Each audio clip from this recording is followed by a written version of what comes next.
जय श्री हरि भक्तों। सनातन धर्म में एकादशी व्रत का बहुत अधिक महत्व माना गया है। पूरे साल में वैसे तो 24 एकादशियाँ आती है, लेकिन जब 3 साल में एक बार अधिक मास यानी पुरुषोत्तम मास आता है तो इसकी महिमा हजारों गुना बढ़ जाती है। पुरुषोत्तम मास के शुक्ल पक्ष में आने वाली इस परम पावन एकादशी को पद्मिनी एकादशी कहा जाता है। शास्त्रों में लिखा है कि इस एक एकादशी का व्रत करने से व्यक्ति को सभी तीर्थों और यज्ञों के समान पुण्य मिलता है। आखिर क्यों इस एकादशी का नाम पद्मिनी पड़ा और कैसे इस व्रत के प्रभाव से रावण को हराने वाले महाबलशाली पुत्र का जन्म हुआ, ये जानते हैं आज के इस वीडियो में।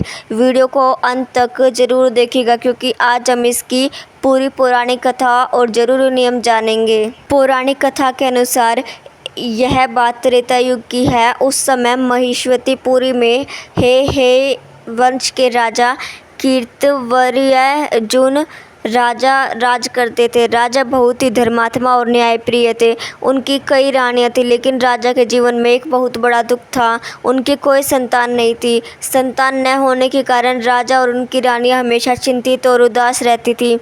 सारे राजपाट का सुख भी उन्हें फीका लगता था।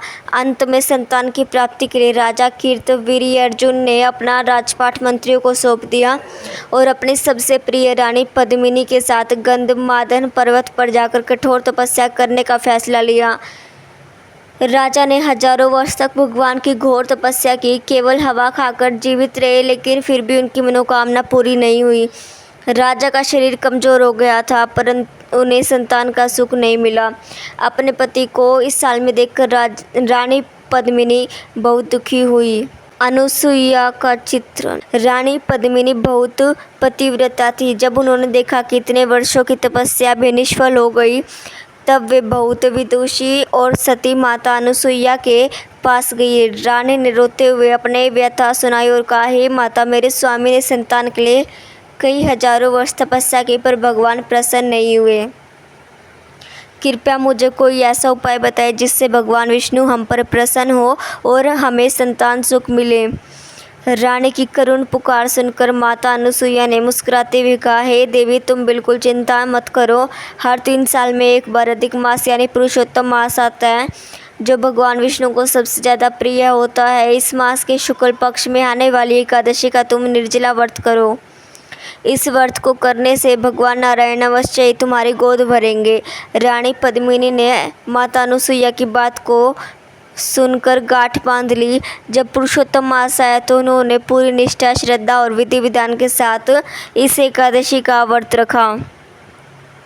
रानी पद्मिनी ने इस कड़े व्रत और भक्ति के साक्षात भगवान विष्णु अत्यंत प्रसन्न हुए। वे प्रकट हुए और बोले, हे देवी, मैं तुम्हारी भक्ति से बहुत प्रसन्न हूँ।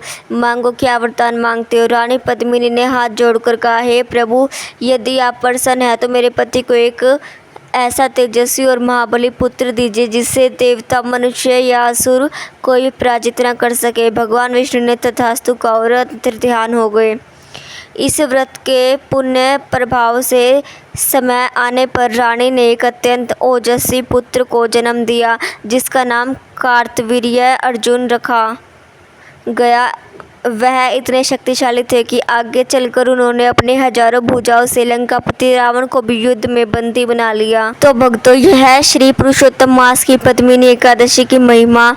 यह व्रत न केवल संतान सुख देता है, बल्कि मनुष्य की सभी मनोकामनाएं पूरी करके अंत में मोक्ष प्रदान करता है।